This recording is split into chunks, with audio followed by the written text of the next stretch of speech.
That sharp, tingling fizz you get from a can of sparkling water feels incredibly modern, but for most of human history, that sensation was a rare, natural miracle. You could only get it from specific mineral springs, and people believed it was a magical cure-all. The mind-blowing fact is that the person who first figured out how to artificially create sparkling water wasn't a doctor or a chef. He was a scientist who lived next to a brewery, and he did it purely by accident. So, how come we were able to bottle this rare natural phenomenon? The first part of the story is about connecting nature to industry. Naturally sparkling water exists where underground volcanic vents release carbon dioxide gas, which then dissolves under pressure into groundwater. For centuries, these natural spas were the only source. The first turning point came in the 1760s, not at a spring, but at a brewery in England.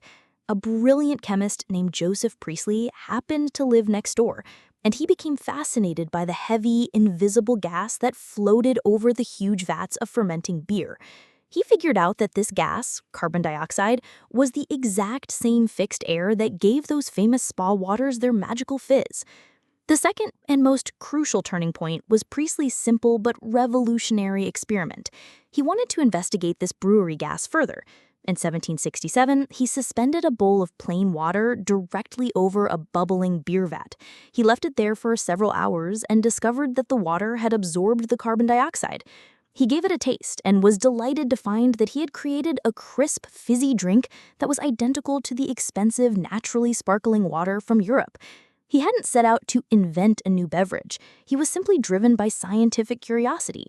Others, like Jacob Schwepp, commercialized Priestley's discovery, inventing machines to carbonate water on a massive scale and selling it as a health tonic. And that's how come sparkling water exists today. It's not magic, and it doesn't come from a special spring. It's the direct result of a curious scientist who saw a brewery's waste gas bubbling off a vat of beer and decided to see what would happen if he mixed it with water. The next time you crack open a can and hear that satisfying psss, remember its humble origins. You're enjoying the legacy of a happy accident, a tribute to a man who saw a brewery's waste gas and used it to recreate one of nature's rarest miracles in a simple bowl of water.